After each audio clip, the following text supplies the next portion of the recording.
The abortion battle in America is as hot as it's ever been, and it dominates the focus of American pro-lifers who want to see this human rights and justice abolished for good.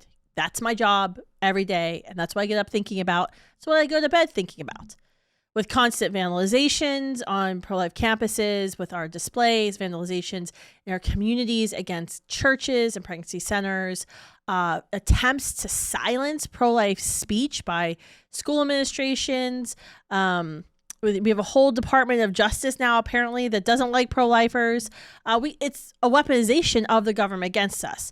It can be easy, though, for us to kind of get tunnel vision and forget that this battle isn't unique to just America, that there are pro-life advocates everywhere, all over the world. So today, I have a very special guest who's joining me from across the pond in Europe, and I really want you to meet her. Her name is Lois McLatchie Miller. She is a pro-life legal professional, actually a legal communications officer with our friends, and you all will remember them, Alliance Defending Freedom, but she's at ADF UK. Lois is an accomplished scholar, and she's an expert in bioethics, human rights, and free speech. I'm going to read you her official bio just so you know she is legit. She works with journalists, press representatives all over the country, in UK, throughout Europe, who write and deal with bioethics issues. Before beginning her current role at ADF, she was a legal analyst on ADF's international UN advocacy team with the Human Rights Council in Geneva. There, she actually provided member state representatives with key legal resources and language which would promote the inherent value of every human person. She is alumni of ADF's International Veritas Scholarship, under which she completed training on international law, communications, argumentation. Lois holds an LLM Human Rights Law with distinction from the University of Kent, and a master's in international relations from the University of St. Andrews. During her studies, she participated in the ADF Blackstone Legal Fellowship and the ERIC Academy. She's just awesome. And just a little plug for you to go deep into the archives of Explicitly Pro-Life. I actually interviewed her new husband last year, Dr. Callum Miller, who is a brilliant pro-life doctor in the UK. So apparently, Lois, you and Callum are just like a pro-life rock star couple in the UK and are going to abolish abortion there, right? Something like that, yeah. That's so cool. I had no idea. I guess I'm not up on the pro-life marriage scene, but I'm so excited for you and your new marriage. Thank you. But thanks for taking time to come on today. I really wanted to, sorry I read like your whole bio there, but I wanted folks who maybe never have heard of you and what you've done, and also ADF's international team, really to hear your expertise, because I really do want a deep dive into what's happening with the pro-life movement in the UK and throughout Europe, because I think you can kind of give us a little perspective. And to be honest with you, it's kind of a nice reprieve sometimes to hear about somebody else's problems than my own. So I'm sorry. But how hard is it to be pro-life in the UK? Oh, yeah, that's a really good question. It's incredibly hard to be pro-life in the UK.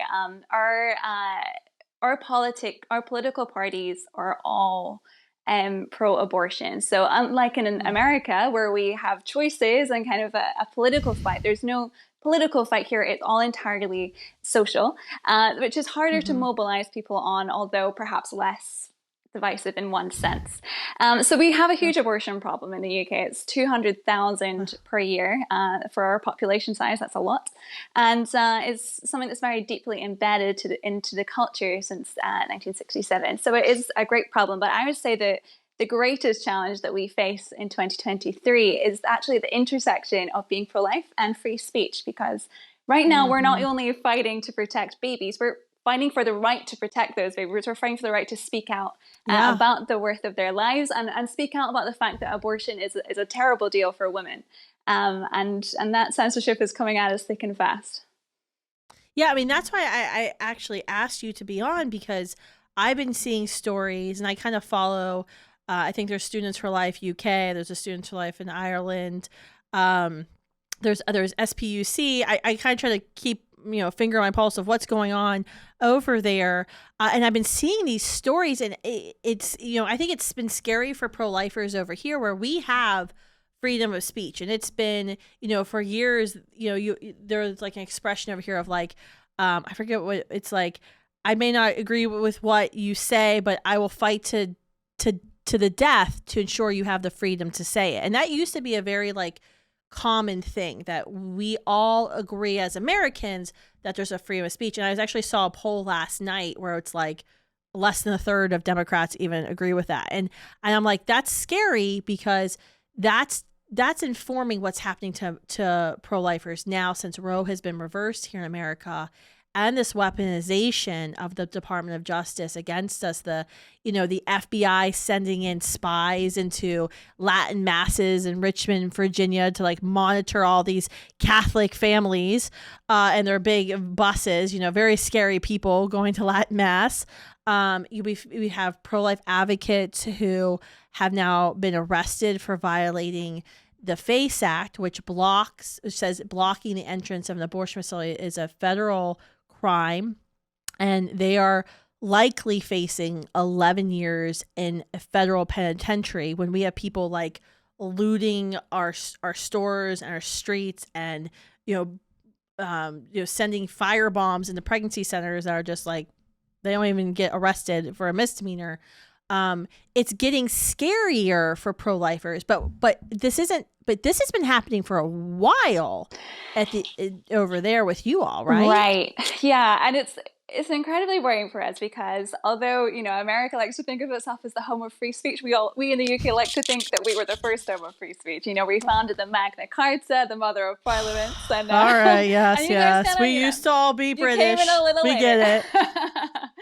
But that's, more of an indictment against us because we've never seen scenes like this in the UK before. You think the stories that are coming out right now are from 1984, but in fact they are real life 2023. And ADF UK has actually been involved in backing the 3 people who were criminalized for something, a thought crime, essentially this year. Can you tell us what this means, this thought crime? Because I've been kind of, and just to give you some background, I've been talking a little bit like we have this FACE Act here in America, which says, blocking an abortion facility. It's not just like a misdemeanor if you blocked like the entrance to a Walmart, refuse to move and interfere with their business. No, it's a felony. And, then you start hearing things of like hate crime and so legislation and what was your intention? I'm like, well, what like, it doesn't matter what your intention is. But then I saw this thing about thought crime. So explain to everyone listening what's happened and what are they using. How are they charging these pro-life individuals or supposed pro-life individuals? We don't know because it was a thought crime that was happening deep in their brain. Yeah, well, let me tell you a story then to kind of illustrate this. Isabelle Von Spruce has been a pro-life volunteer for over 20 years. She leads the March for Life here in the UK, but she spends most of her daily business supporting mothers in crisis pregnancy. And for 20 years, she's been handing out that support in front of abortion facilities where we know women need it most. Where she lives in the city of Birmingham, they brought in a new local ordinance that banned pro-lifers from doing any sort of action outside of there. So not only, and we could stand by a law that banned harassment or bans absolutely no woman should ever have to face that, least of all on such a difficult day. So we would absolutely support, a ban of harassment. And thank goodness in the UK that's already illegal to harass anyone anyway. But this law went much further and it banned anyone giving out leaflets of information about charitable services that women might like to have the choice of considering. And it banned people from praying. Isabel looked at this and she thought, well, the very least that I can do is at least stand there and even just hold a prayer in my head. Obviously, that's not going to be what is the wording that's banned in the law is any expression of approval or disapproval of abortion. She was like, well, I'm not going to express anything. I'm going to just pray in my head.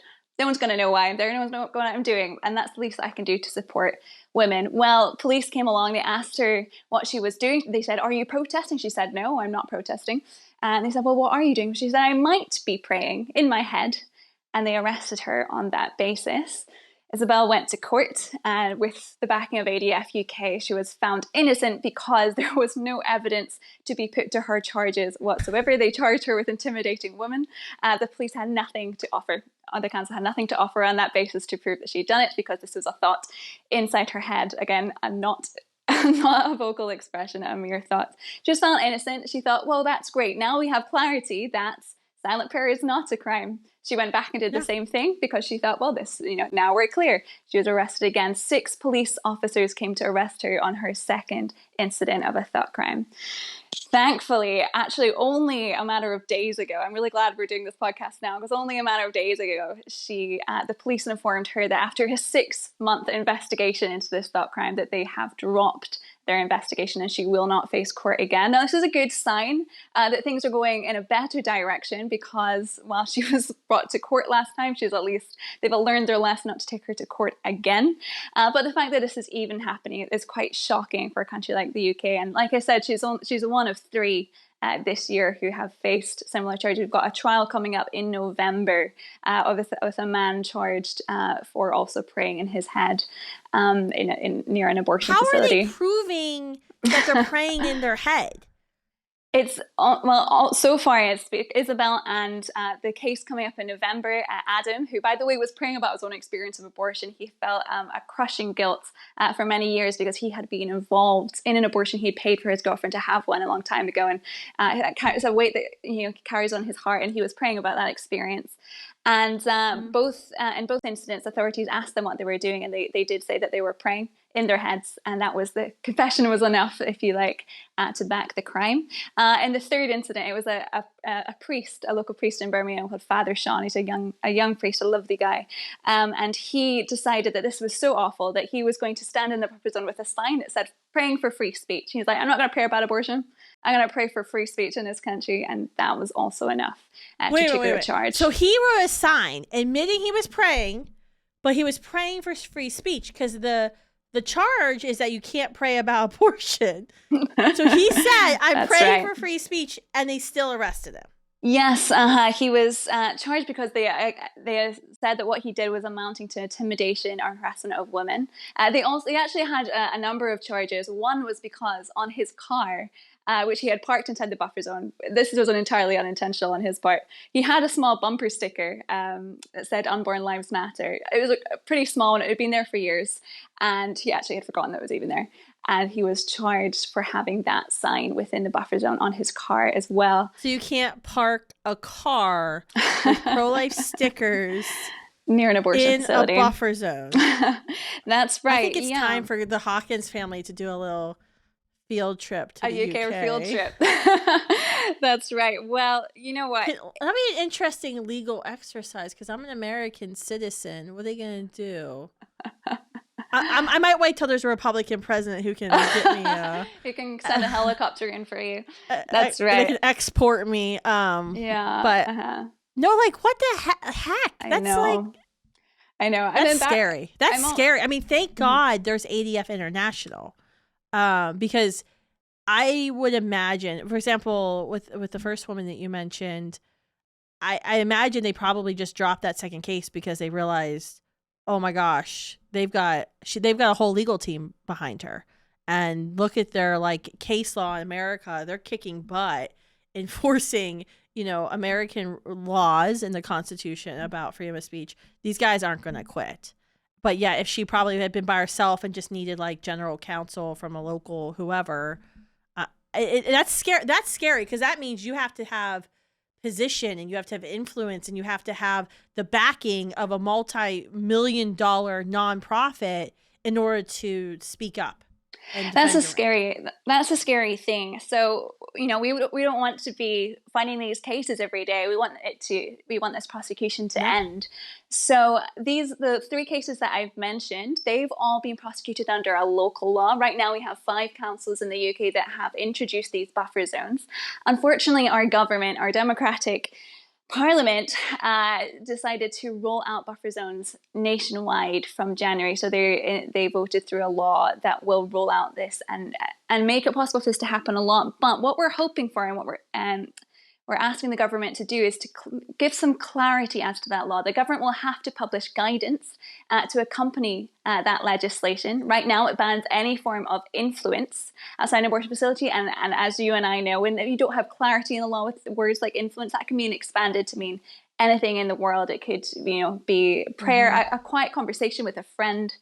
We just don't know what influence means. And it means it could, really have a serious worrying impact on freedom of thought and freedom of speech. So we're hoping the government will publish guidance that really entrenches that police officers should never be interfering in freedom of thought. Freedom of thought is an absolute right in international law, and it's really the fundamental basis that makes us free citizens, is having the right to hold our own thoughts in our head. The authorities, no government has the right to tell us what we have to think about anything, and simply holding an opinion that is contrary to the government on abortion is not a crime.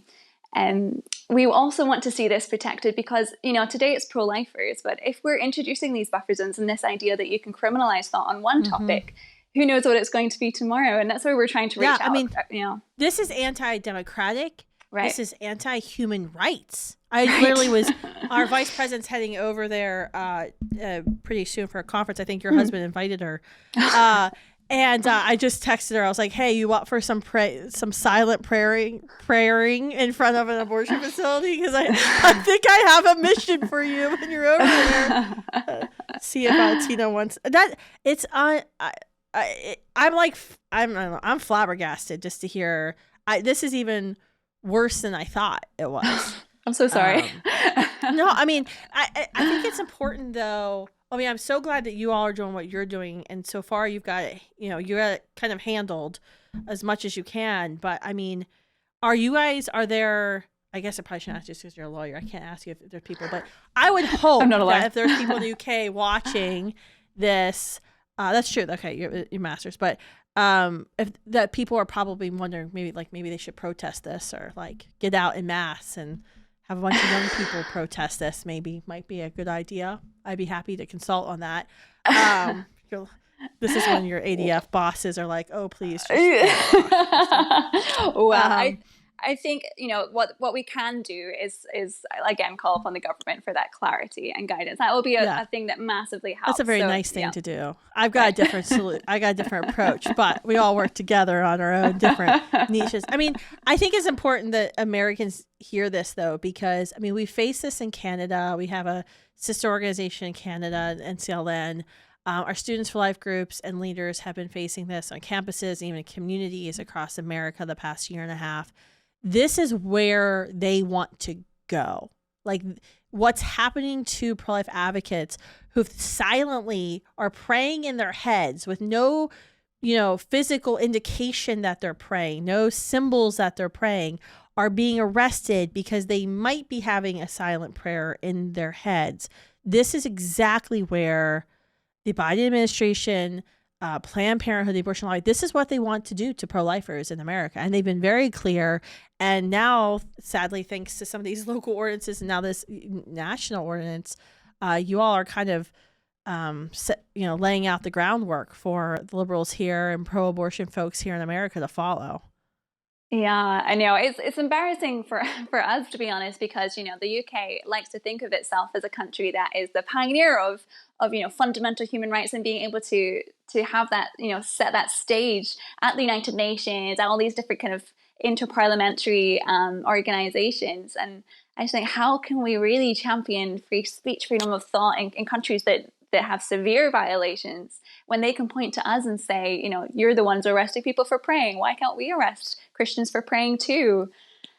And, ADF International has a lot of work in countries across the globe, and we're seeing this trend. It comes in different forms. So we have, allies working in Nigeria and Pakistan, all these places where Christians are on death row because, they've committed a blasphemy offense, and just because they've held a belief or expressed a belief that's in accordance with Christianity. And the consequences of their actions are much more severe than we'll ever see or in, a long time in the West, that's for sure. Mm-hmm. But the principle of censoring faith, of censoring belief or thought that just simply happens to differ from that of the prevailing orthodoxy of the day or from the state's belief, the principle of that is also spreading in the West. We've got clients who have been, put on trial in Finland because of a tweet they sent about their church shouldn't be sponsoring Pride, and Isn't then they there find a woman themselves. who was in the parliament in Finland who? That's right, Päivi Räsänen. What's going on with her? Because can you explain that case and what's happening there? Because I was Yeah, sort of following, but I absolutely. think I lost track of it. Yeah, there's a lot going on. I understand. No, Päivi Räsänen is so sweet. She is a long-standing parliamentarian. She's been a parliamentarian for as long as I've been alive. Very well respected. Grandmother of 10. Just a great character. And she tweeted in 2019, she challenged her church leadership and said, "Where in the Bible do you find that you should be sponsoring the Pride Parade?" She attached a small verse from the Bible from Romans. And obviously this is a challenge directly to her church about a social issue that was going on at the time. It's asserting her interpretation of scripture. And this caused inevitably a bit of backlash, but then the state prosecutor started to investigate, and they charged her on 3 counts. They charged her for this tweet. They charged her for a pamphlet that she'd written in 2004 for her church, a small church group in her congregation called Male and Female. He curated them.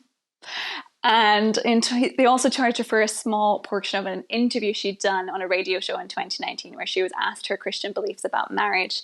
These, after, she was the former Home Secretary, by the way. That I don't know what the American equivalent is, but a senior government minister, Interior Department, something like that. And they, put her under police investigation. These were the police forces that she used to be the head of. She was then placed under their investigation, where she had to go over all of her theological beliefs and what did she think about this part of Romans and that part of Romans and all these things. They then put her on trial for these 3 counts. By the way, my favorite fact about this story is that those charges fall under a section in the criminal code that is titled War Crimes and Crimes Against Humanity. I wish that I was speaking about a Babylon Bee article. I'm not. This is absolutely what happened this year. This was a war crime and crime against humanity. A charge filed under War Crimes and Crimes Against Humanity. So we backed her legal defense in Finland. She was found innocent the first time round. In Finland, the state can appeal a not guilty verdict, and so they did. And Päivi was on trial again last month for the same 3 charges. We're waiting to hear her verdict. We'll get it sometime between now and November 30th. We're waiting on the court, and we'll be sure to keep everyone updated with how that lands on Twitter and on our website and everything like that. But yeah, do be praying for Päivi. I mean, what is she, if they find her guilty of these charges that are under the penal code of war crimes and crimes against humanity, I would imagine there's a prison sentence. Well, the charges do carry a potential 2-year prison sentence. Oh my God. She would not go to prison. The prosecution has pushed for heavy fines as the punishment in this situation. But if she's guilty, just bankers. But if she is guilty, it does set a really chilling precedent for free speech in Europe, for Christians, for pro-lifers, and for anybody who has a belief that, in the UK, we have a lot of people who hold gender critical beliefs. It's called, they have a very strong idea of male and female and the differences between them, and that those 2 biological realities are not interchangeable. And they're very much on the front line as well of being kind of cancelled for their speech. So we see it's pro-lifers and Christians at the very, very front today. But, this opens the gate to a lot of censorship. Right, exactly.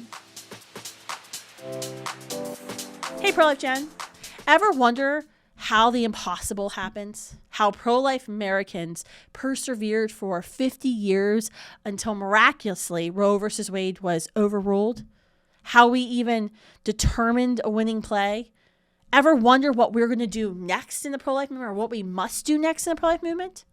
Join us for the 2024 National Pro-Life Summit this January in Washington, D.C., the day after the National Pro-Life March, and you will learn how to do the impossible. We're going to make abortion unthinkable and unavailable throughout our land and forever change our world, one life at a time. Hurry up. Seats are limited. We will sell out. So register now at ProLifeSummit.com. We absolutely are living in a post-Christian world. Yeah. And, I think sometimes Christians will talk about, persecution of the early church and how, there is going to be persecution at some point of Christians. And I'm like, I think we're kind of approaching that time point now where we will have to decide as believers, as pro-lifers, and I'm not saying you have to be a Christian to be pro-life, but you're going to have to be forced to choose at some point. Do you stay silent, or do you, I don't know, be extremist and keep praying in the silent recesses of your brain? We will have to take a stand, and I think that's why it's so important that what we're doing here in the United States, calling and pushing back against our Department of Justice for these outrageous things that they've been doing. I mean, going into a Catholic man's home on a Saturday morning, busting down the door where he's feeding his, like 6 or 8 kids, because he was praying in front of an abortion facility and someone complained, and then holding him in FBI detention for hours. And then it's unbelievable, some of the things we've started to see, but it's sadly, I think it's we're the tip of the iceberg. And I think that's why, for me, like when we think about our big presidential election coming up, I'm sure you've been making fun of us over in the UK for a while on some of the debates and things are going on. We don't have much ground to stand on. Yeah, that's true. That's true. Recently, you don't. Yeah, okay, that makes it okay. You had your own version, but no, I just think that, we've got to, this is why 2024 matters. I mean, it's not even, do you believe that abortion is violent killing that should be ended and women should be protected from abortion? Do you believe in the fundamental principles of what our country was founded upon, of free speech and free expression?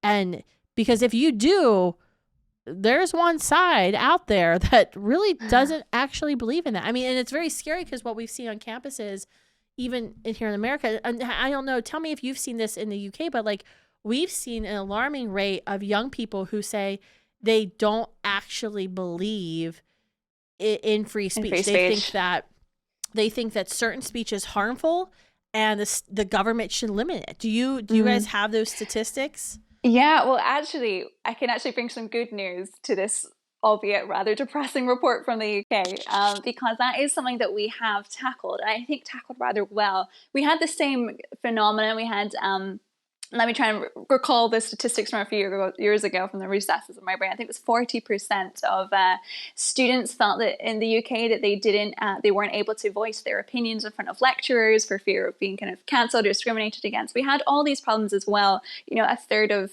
students had seen their events cancelled on campus. I know that's something you're a bit familiar with, perhaps, Kristan. All of these things happening. But fortunately, this is something that our government has actually tackled pretty well. So they introduced legislation that would particularly defend free speech for students on campus. And that legislation passed within this current government, and it's being implemented. And we're kind of just starting to test it out to see how that can be applied. And we're very hopeful. So before this legislation, ADF UK had plenty of cases on the go defending pro-life students. We even had one, probably of the more extreme examples, where the president of the kind of Students for Life Society at University of Nottingham had been suspended from her midwifery course, because who could have thought that a midwifery student might possibly be pro-life? Well, she was caught red-handed handing out leaflets about her pro-life society at the Freshers' Fair. Her lecturers reported her. She was suspended, but fortunately, with support from ADF UK, we were able to get her back on track at university and receive an apology from the university for violating her rights to free speech. But we kind of used these cases to show the government, and we wrote a letter. It was Boris Johnson at the time, and we wrote a letter to him about with public support about all these cases. And unfortunately, we have seen that legislation come through. So like I said, it is very early days. It took a long time for this legislation to pass, and it was only earlier this year. And now students are going back to university. So we'll see how it plays out in practice. But we do now have a government official appointed specifically for protecting free speech at university. And there is now new regulations to ensure that the students' unions, which we find are sometimes the most problematic bodies, that they have to have specific training and to make sure that, and to know about free speech. And they have now got kind of new standards to uphold on campus to make sure that, that everybody gets to enjoy university and hear all these different opinions that they came to hear and make up their minds for themselves, because isn't that what education is supposed to be about? Exactly. Amen. I didn't mean for this episode to be like a commercial for ADF UK, but really it's trying to, because thank goodness you guys are there, because if you weren't, free speech, this, I can't imagine that law even being implemented, and now you're able to protect the free speech of rights of students. And this is why I love so much about the pro-life movement. There's so many different unique facets of the pro-life movement, and the legal aspect, and it is so important. We can never forget about that. I want to go for my last question, slightly off topic for you. Since you guys are like leading the charge in free speech suppression, and it's coming here, we have a problem here, and that I've been talking a lot about with your friends and philanthropists of what's a leading, it's an indicator of just a big problem that we have, in that you look at the polls of young people, asking them, do they want to have kids? Gen Z, for example, is saying maybe. I don't think so. Like a third saying like they don't want to ever. And then the folks that say they do, it's like, maybe I'll have one in like my late 30s or 40s, which apparently is, people don't understand like their fertility cycles, which is also scary. But and we've always seen, this has been since COVID, we are now below replacement value, which we were right at before. You all were below replacement value before COVID. What is the UK view of children? Because that's what I'm noticing, is that there's an overall bad view of children. Like, we want to take our pets on vacation, which I love my puppies. My puppies are awesome. I want to take my pets on vacation too, but I take my human children on vacation as well. Right. Like, I'm not saving all my money for me and my husband to go to I have been having more and more conversations with kids on campus of like, well, why would I do that? I want to save money so I can travel, and I want to do all these things. And it's and I hate to say this to someone because it kind of shuts down a conversation, but it's a very selfish view of what they think that they were created for. I mean, what's the attitudes on like children and families over there? Sure. Well, I think there's actually two sides to this story. So yes, on one hand, we definitely have such a serious birthright problem in the UK and Europe. And it is because millennials and Gen Z don't want to have kids. There was a poll in the Times maybe a couple months ago now, that surveyed why adults are not having children. And I think it's 34%, I think, around about that, said it was because they don't want to damage the environment with their kids, with their carbon emitting kids. A lot of people said it was because they didn't have the right partner, or their partner didn't want to have children, which I find very sad.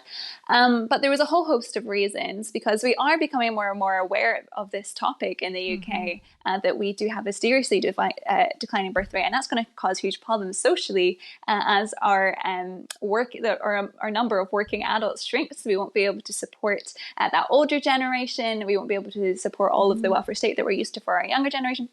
So it's posing a huge problem and threat to us and our well-being, and individual well-being as well as individual happiness, because we know that marriage is one of the greatest indicators of happiness and fulfillment, according to studies from the IFS, etc., etc. So on the one hand, yes, absolutely, we have a problem, but I actually see a little bit of hope here.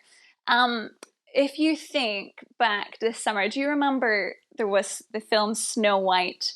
Disney remake made the headlines because there was an actress, Rachel Ziegler, put out these comments about not wanting a Prince Charming, not wanting children.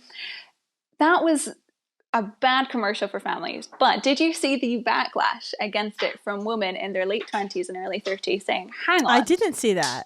Right. So maybe it was more in the UK then, but there was a lot of women on Twitter, and I spend a little bit too much time on Twitter. There was a lot of women who said, actually, you know what? I would quite like a Prince Charming. I would like to have children in my life. I don't want to be using my entire existence to generate GDP and then some awful office job. Being a girl boss isn't quite the dream that I was told that it would be when I was growing up. And what might be nice, is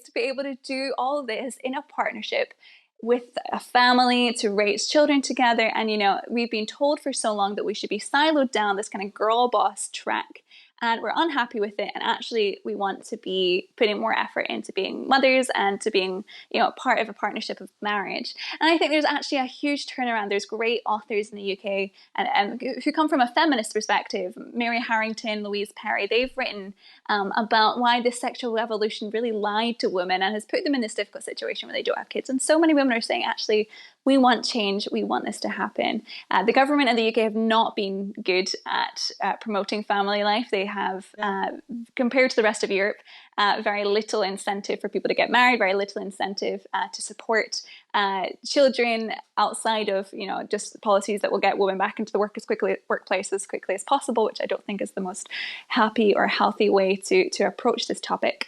So there's a lot more work we can do in the UK politically and societally to ensure that women have those options. But I think the desire is there in a way that it wasn't 10, 15 years ago.